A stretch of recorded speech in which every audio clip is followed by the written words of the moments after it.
Kilo de Ciencia. Un podcast de cienciaes.com. Con Jorge Laborda Fernández. Hoy os invitamos a escuchar más inundaciones y más sequías, lo que el cambio climático está causando al ciclo del agua.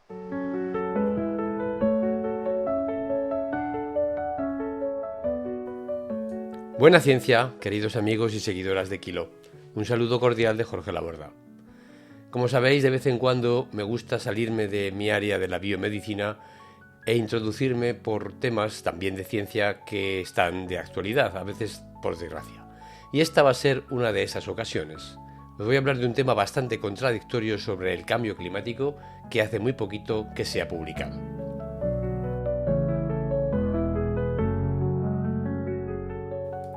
Como sabemos, una persona bebe alrededor de 2 litros de agua al día. Podemos dárselos poco a poco, repartidos desde el desayuno hasta la cena, y lo más probable es que de este modo su organismo los aproveche bien. Pero también podemos hacer algo mucho menos conveniente, lanzarle los 2 litros de golpe a la cara con una jarra, que suele ser de agua fría. La cantidad total de agua será la misma, 2 litros, pero el resultado no. En particular, su enfado será mayúsculo, y no podrá beber el agua que se habrá derramado, por lo que, si no hay más, pasará sed. Algo parecido, aunque a escala planetaria, puede estar comenzando a suceder con la lluvia. Durante mucho tiempo, al hablar de la evolución de las precipitaciones en un clima más cálido, los científicos climáticos se han hecho una pregunta en particular: ¿lloverá más o lloverá menos? Si llueve más, habrá más agua disponible para los ecosistemas, los acuíferos, los ríos, los cultivos, para los animales y para nosotros. Si llueve menos, habrá sequía. Esta manera de pensar parece obvia, pero como tantas cosas aparentes, corre el riesgo de no ser totalmente correcta, porque la realidad del clima y los ecosistemas no suele ser sencilla. Esto puede ser así porque el agua de lluvia no solo importa por su cantidad, también importa por su distribución en el tiempo. No es lo mismo que en una región caigan 600 litros de lluvia por metro cuadrado repartidos en 80 días, que esos mismos 600 litros caigan en 10 aguaceros violentos separados por largas semanas de sequía. En ambos casos, el total de precipitación anual es idéntico. La estadística diría que ha llovido lo mismo en esos 2 años. Pero el comportamiento de la Tierra no obedece solo a las estadísticas anuales. La Tierra absorbe agua cuando puede, lo que depende de cuándo, cuánto y cómo llueve. Esta es la idea de partida de un estudio publicado en la revista Nature, por Corey Lesk y Justin Mankin, del Dartmouth College, en la Universidad de Quebec, en Montreal, en Canadá. Los autores se plantean una pregunta aparentemente simple, pero cuya respuesta podría revelar enormes consecuencias. Si el calentamiento global está haciendo que la lluvia se concentre en episodios más intensos, pero menos frecuentes y separados por periodos secos más largos, la Tierra acabará teniendo más agua o menos agua disponible para el beneficio de animales y plantas.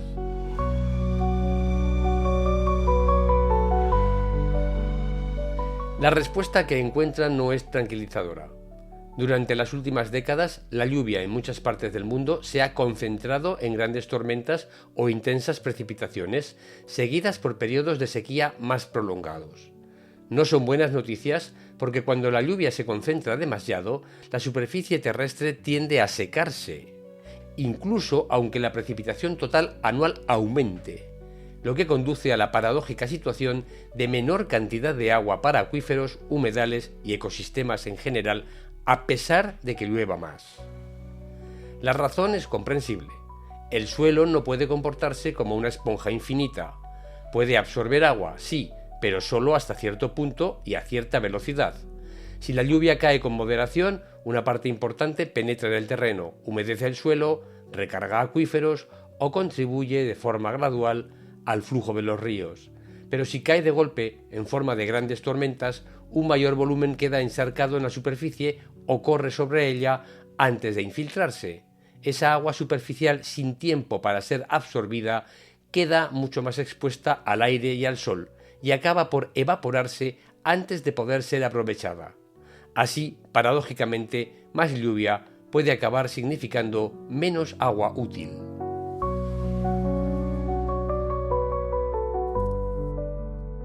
Para estudiar este problema, los doctores Lesk y Mankin recurrieron a métodos usados por una disciplina que, en principio, poco tiene que ver con las variaciones climáticas: la economía. De esta utilizaron una herramienta usada habitualmente para medir la desigualdad en la distribución de la riqueza, el conocido como coeficiente de Gini. Si todos los ciudadanos de un país tuvieran exactamente los mismos ingresos, en un mundo de igualdad imposible, el coeficiente de Gini sería 0. Si una sola persona acumulara toda la riqueza mundial y los demás no tuvieran nada, en un mundo de una desigualdad también imposible, el coeficiente de Gini sería 1. Pues bien, los investigadores aplicaron esta idea a la lluvia. En lugar de analizar cómo se distribuye el dinero entre las personas, estudiaron cómo se distribuye la precipitación entre los días del año en distintos puntos del planeta. Si llueve poco, pero casi todos los días, la desigualdad de la lluvia es baja. Si por el contrario casi toda el agua anual cae torrencialmente solo en unas pocas jornadas, la desigualdad es alta. Este coeficiente de Gini de la precipitación diaria permite así atribuir un número a un fenómeno que todos conocemos: el carácter caprichoso, desigual y a veces brutal de la lluvia. Pero este fenómeno conocido no siempre se incorpora a los modelos de disponibilidad de agua que deben basarse en matemáticas.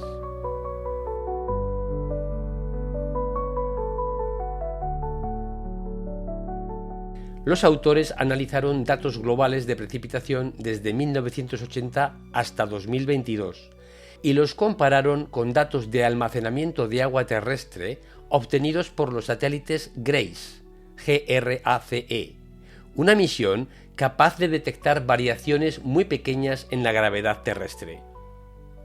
Estos cambios en el campo gravitatorio permiten inferir diferencias en la cantidad de agua almacenada en suelos, acuíferos, vegetación y masas de agua superficiales.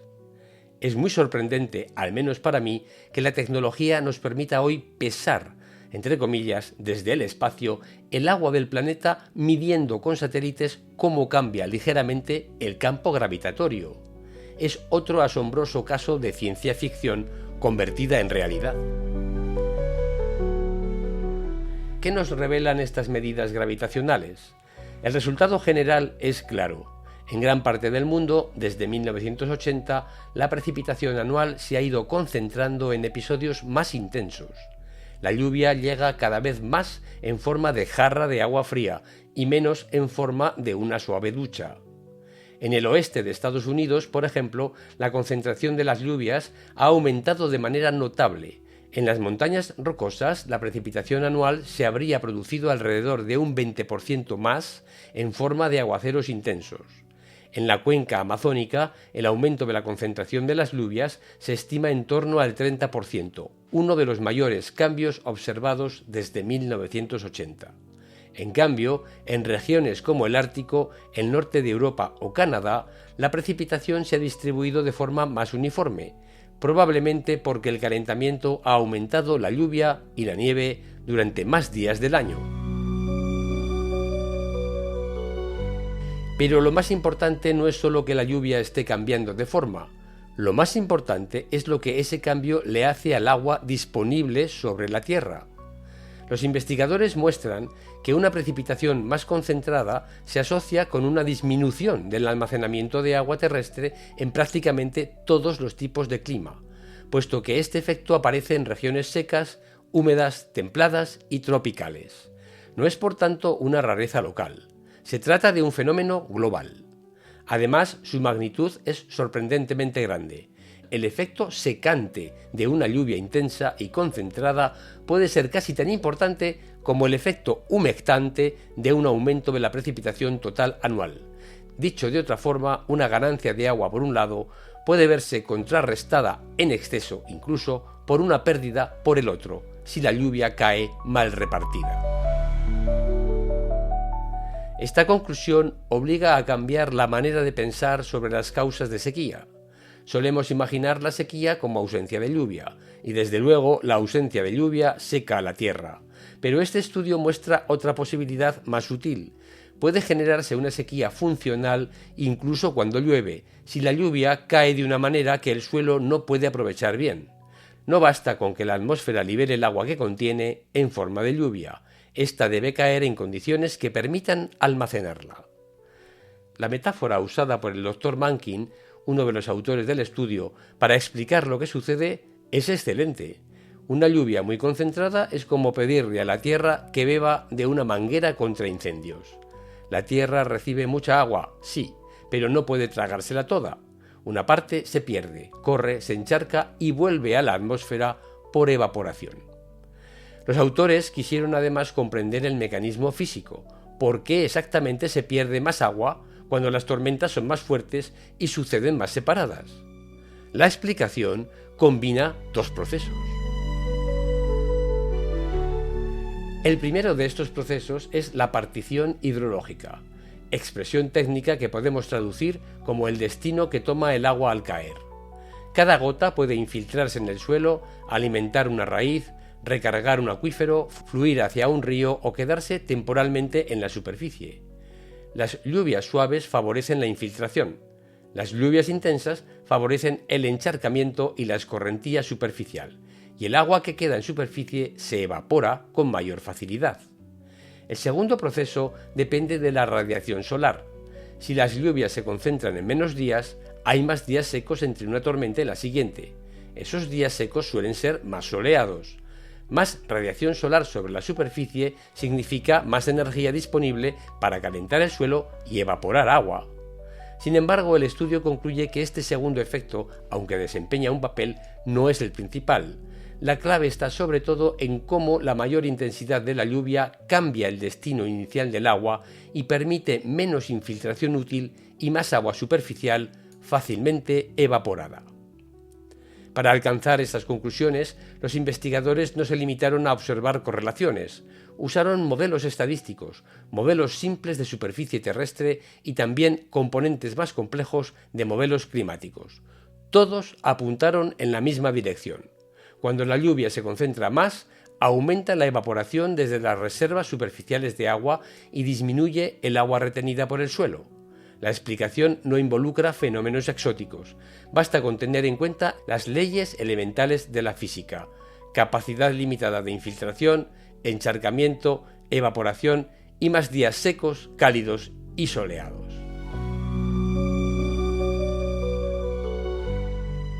Esto no significa que los acuíferos no se recarguen durante lluvias intensas. De hecho, algunas lluvias torrenciales pueden contribuir a la recarga subterránea en regiones concretas, pero el balance global que detectan los doctores Lesk y Mankin indica que, en promedio, esas posibles ganancias no compensan las pérdidas por evaporación y mala infiltración. El planeta, considerado como sistema global, aprovecha peor una lluvia más concentrada. Las implicaciones futuras son inquietantes. El calentamiento global intensifica el ciclo hidrológico. Una atmósfera más cálida contiene más vapor de agua, y por ello las precipitaciones extremas tienden a hacerse más intensas. Pero la precipitación media anual no aumenta al mismo tiempo que lo hacen los eventos extremos. Este desequilibrio favorece que una fracción creciente del agua caiga en menos episodios, aunque más intensos. Es como si en lugar de recibir un mismo salario repartido por meses, lo recibiéramos en solo 2 pagas por año. Sin duda que los días de cobro serían días de gasto y despilfarro extremos. Según las proyecciones del estudio, con un calentamiento de unos 2 grados centígrados respecto a la temperatura de niveles preindustriales, la concentración de la lluvia podría generar condiciones anormalmente secas para alrededor del 27% de la población mundial, independientemente de los cambios de precipitación total o irrigación. Estos son más de 2.000 millones de personas en la actualidad. Además, la mitad de la población mundial, es decir, más de 4.000 millones, podría experimentar reducciones significativas de almacenamiento de agua terrestre. Traducido al lenguaje menos estadístico, Para muchas regiones el problema no será solo que llueva menos, el problema será que la lluvia llegará peor.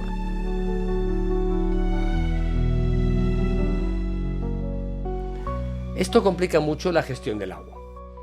En un régimen de lluvias más regular, los embalses, acuíferos, ríos y suelos reciben aportes más previsibles.